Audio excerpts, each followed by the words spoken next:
Prime Minister, welcome. Thank you. We've just had a very interesting and comprehensive discussion about our bilateral relations, which are strong. But Singapore as a country that has such an interesting position in the Far East. The Prime Minister brings a perspective about the U.S. role, about the future of the region, that I have found fascinating. The Prime Minister is a strategic thinker. He obviously worries about the lives of the citizens in his country, the daily lives, what's taking place, but he's also got the capacity to see beyond the horizon. And I want to thank you for sharing your insights. I appreciate so very much your advice, and I look forward to working with you. We're going to sign a very important document here, cementing our good relationship. And finally, the Prime Minister and I share a clear vision about the world in which we live when it comes to terror. That these terrorists will kill on a moment's notice. They don't care who you are. They want to shake our will. They want to drive America from the world. They want the free world to retreat. They've got ideological ambitions, and it's going to require a steadfast response. And the Prime Minister understands that, and I appreciate your strength and character and your clear vision about the dangers we face. Welcome. I'm glad you're here. Thank you, Mr. President. Well, I'm very happy to be here to meet the President in the Oval Office. Singapore and America share many common interests and many similar perspectives on the world around us, particularly in Asia. And I've been happy to have a wide exchange of views with the President on how Southeast Asia is developing, what's happening in Asia, how China and India are opening up and becoming influential in the region and exerting a positive influence on many of the countries, and how America can be part of Asia and engage, participating, and continuing to stabilize and to maintain security in the region, as it has done for many years. One aspect of security, of course, is anti-terror, and I told the President how much we appreciated America's strong, consistent stand on this, that notwithstanding whatever the terrorists may throw at America, that will stay firm, and there's absolute confidence that it will not waver, whether in Iraq or anywhere else in the world. It's critical to us because for us, anti-terror is also a hot agenda item.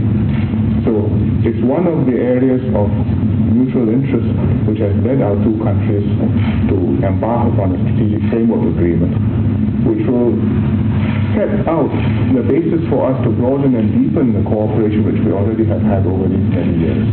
And I'm very happy that today we'll have the chance to sign that agreement. Thank you, sir.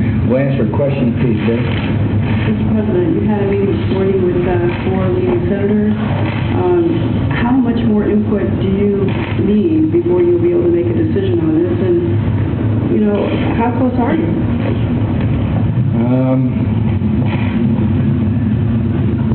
Closer today than I was yesterday.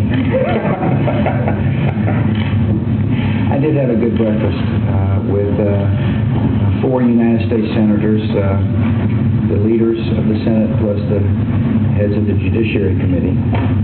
I asked their advice on a couple of matters. One, I asked their advice on the timing of a nominee. In other words, how fast could they get to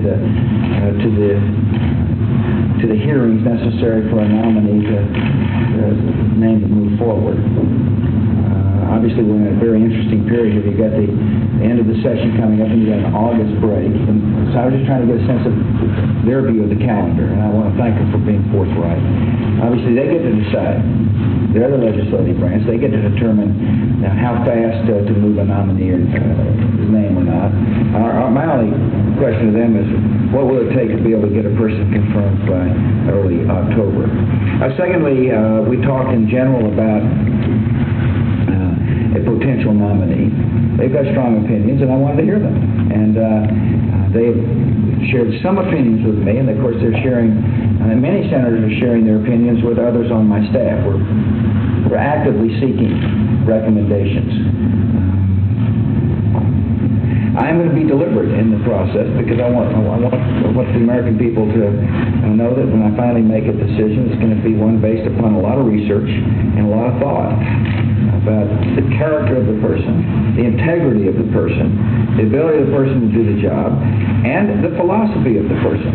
And as you know, I campaigned twice for President of the United States, and I said, if I have a chance to name somebody to the Supreme Court or courts in general, I pick people who will use the bench to interpret the Constitution.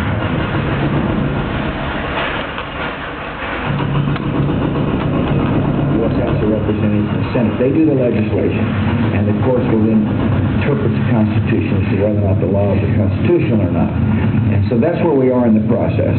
Your wife about her desire for you to leave a woman?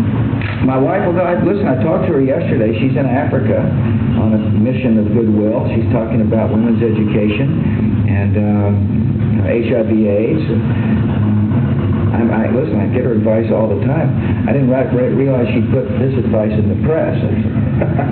She did. Well, good. We're definitely considering people from all walks of life, and I can't wait to hear her advice in person when she gets back. Go ahead. What's the significance of the agreement that's going to be signed from Singapore's perspective and from the United States perspective? Well, from our perspective, it builds on a very sound relationship and broadens and deepens it further. It enables us to focus more on anti-terrorism, on anti-WMD proliferation, as well as on other aspects of our relationship, defense technology cooperation, military cooperation between our armed forces, and strategic and security exchanges. From our perspective, it is a statement about how important our relations with Singapore is. We made a statement before on economic relations when we signed a free trade agreement, and that was an important agreement. It's important for our economy. It's important for the economy of Singapore. This agreement takes our relationship beyond just economics. It's a strategic relationship. It is one that will have long-term consequences for both our peoples, but I happen to believe that it will have long-term consequences for peace in the region, and that's very important. This is a relationship based upon mutual trust, shared values, but it's also a relationship that recognizes that we have an active role to play. Both countries have an active role to play in laying the foundations for peace in the region of the world in the Far East. And it's an important region. One of the points that the Prime Minister has made to me, he keeps reminding me that our involvement in the Far East is very important. And we will stay involved in a constructive way. And this agreement is a constructive agreement. It's a constructive way to stay involved. Thank you all for coming.